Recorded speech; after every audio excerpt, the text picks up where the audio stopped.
আসসালামু আলাইকুম সম্মানিত ভিউয়ার্স, আপনারা দেখতে পাচ্ছেন আমি প্রায় বৈশাখ মাসের অর্ধেকে এই আদাগুলো রোপণ করেছিলাম। প্রায় 5 মাস হয়ে গেছে।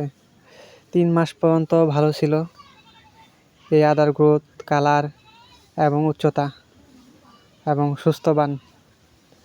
এখন প্রায় 2 মাস থেকে নানা রকম রোগে আক্রান্ত এই আদা গাছগুলো নানা রকম জটিলতা ফেস করতেছে।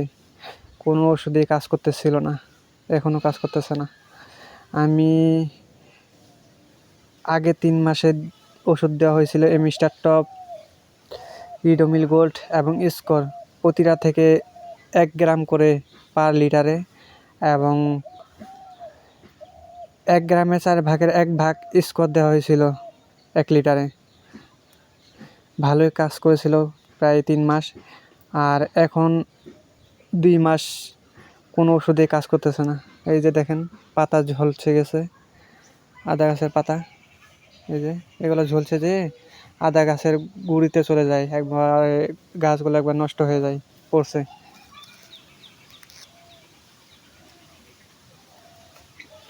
এখন নানা রকম জটিলতা ফেস করতেছে।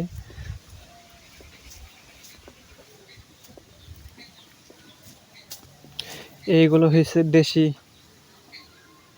বাড়ি 2 জাতের আদা গাছ। এই যে এই পর্যন্ত। আর এদিকে সাইডের গুলো হয়েছে আপনার বাড়ি 2 জাতের থাইল্যান্ডের আদার গাছ। এই যে পাতাগুলো হলুদ হয়ে গেছে, হলুদ হয়ে পাতা ঝলছে, যে পাতা গাছ পছন্দ হয়ে নষ্ট হয়ে যাচ্ছে। এতদিন বৃষ্টি ছিল তাও এত নষ্ট হয় নাই। এই কয়েকদিন বেশ গরমে প্রায় 37 ডিগ্রি সেলসিয়াস তাপমাত্রা 5-6 দিন ছিল। আর তার আগেও বেশ কয়েকদিন রোদ ছিল, মানে বৃষ্টি ছিল না। এই কারণে এই গাছগুলোর অবস্থা এরকম হয়ে গেছে, হলুদ হয়ে পাতা ঝলসে গেছে। আপনারা সবাই দোয়া করবেন।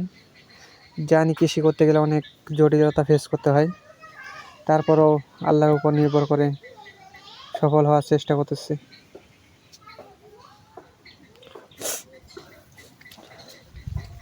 মনের মধ্যে আক্ষেপ থাকলেও করার কিছু নেই। এই যে গাছগুলো একবার হলুদ হয়ে গেছে অনেক গাছ। এই বৃষ্টির শেষ সময়ে এসেও এত জটিলতা ফেস করতে হয়। এতদিন এত জটিলতা ফেস করতে গেলেও এত সমস্যা হয়নি। প্রায় সপ্তাহে 1বার করে বীজ দিতেছে, তারপরেও কাজ করতেছে না। আল্লাহ ভরসা, আল্লাহ যা রাখছে কপাল তাই হবে। সবাই দোয়া করবেন আমার জন্য এবং আমার কৃষি পণ্য নিয়ে যেন এগোতে পারি। জানি কষ্টের মধ্যেই সুখ লুকিয়ে আছে। দোয়া করবেন সবাই আমার জন্য। আসসালামু আলাইকুম।